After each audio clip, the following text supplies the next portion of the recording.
Welcome to Parenting with Knowledge. My name is Nena. Esther was a beautiful young queen, known for her grace and beauty.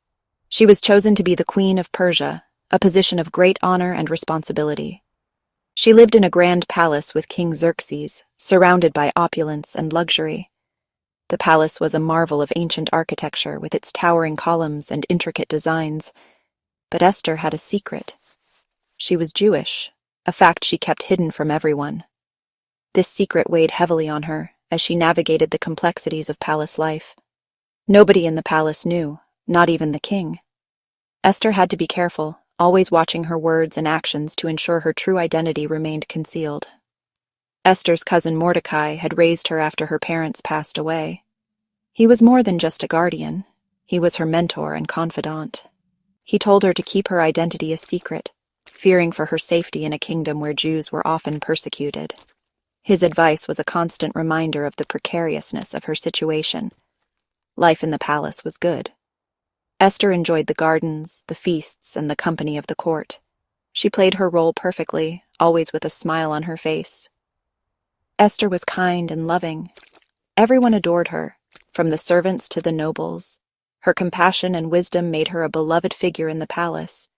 But one day, everything changed. Dark clouds seemed to gather over the palace, signaling a shift in the winds of fortune. Mordecai came to her with terrible news. A decree had been issued to annihilate all Jews in the kingdom.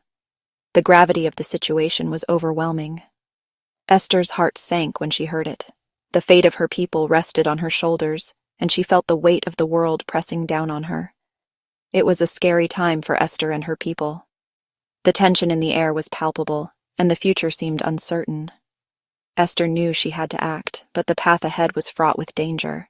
Haman, a powerful man in the kingdom, hated the Jewish people. He convinced King Xerxes to make a terrible law. The law said that all Jewish people in the kingdom would be killed. Can you imagine how scary that was? Mordecai knew that Esther was their only hope. He sent her a message. "You were made queen for such a time as this." He reminded Esther that she was in a position to help. At first, Esther was afraid. She had always been a woman of great faith, but the task before her seemed insurmountable. The weight of her people's fate rested heavily on her shoulders, and the fear of the unknown gripped her heart. She didn't want to go to the king without being called. The law was clear and unforgiving.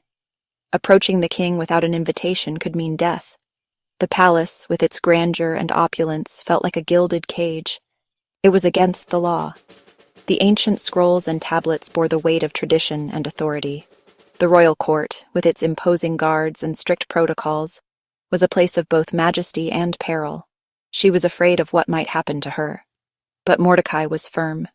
He saw the bigger picture, the divine plan that was unfolding. His eyes, filled with wisdom and determination, met hers with unwavering resolve. He said, "If you remain silent at this time, relief and deliverance for the Jews will arise from another place, but you and your father's family will perish." His words were not just a warning, but a call to action, a reminder of the stakes involved. And who knows but that you have come to your royal position for such a time as this? Mordecai's words were powerful. They echoed in her mind, resonating with a truth she could not ignore. She had been placed in her position for a reason, a purpose greater than herself. He reminded Esther that God had a plan that was bigger than her fears, bigger than the laws of men. It was a plan that required her courage and faith.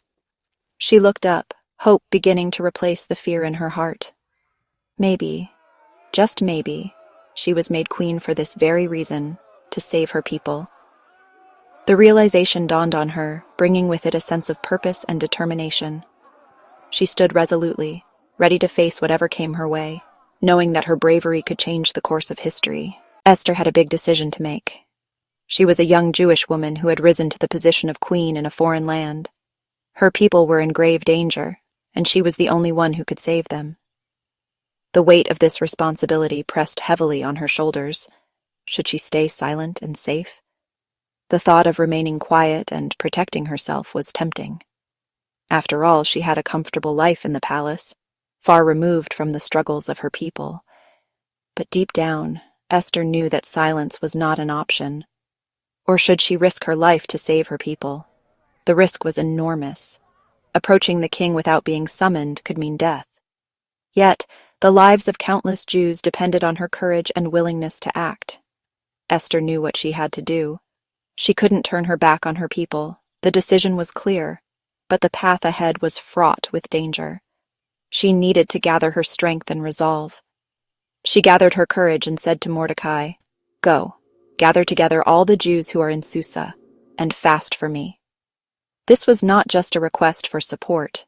It was a call to collective action, a plea for spiritual solidarity in the face of impending doom. Do not eat or drink for 3 days, night or day. The fast was a profound act of faith, a way to seek divine intervention and strength. Esther knew that this spiritual preparation was crucial for the task ahead. "I and my attendants will fast as you do." Esther was not asking her people to do something she wouldn't do herself. She was leading by example, showing that she was fully committed to the cause. "When this is done, I will go to the king, even though it is against the law." The law was clear. Anyone who approached the king without being summoned could be put to death. But Esther was willing to take that risk for the sake of her people. "And if I perish, I perish." These words were a testament to her bravery and selflessness. Esther was ready to face the ultimate sacrifice if it meant saving her people.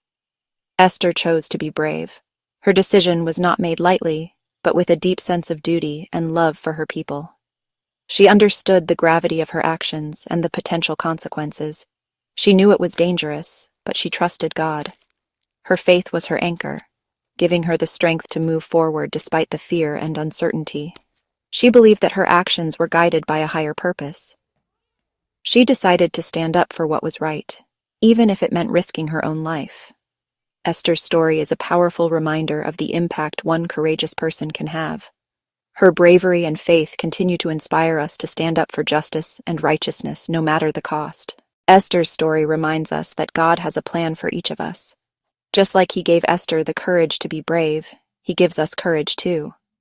God puts us in places where we can make a difference, just like He put Esther in the palace. We might not all be queens or kings, but we can all be heroes.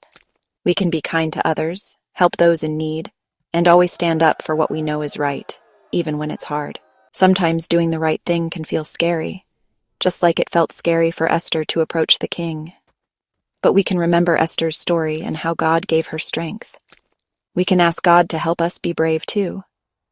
We can be brave like Esther by speaking up for someone being treated unfairly. We can be brave by telling the truth, even when it's hard. We can be brave by showing kindness to everyone, even those who are different from us. Remember, God is always with us. He gives us the strength to do what's right, even when we're afraid.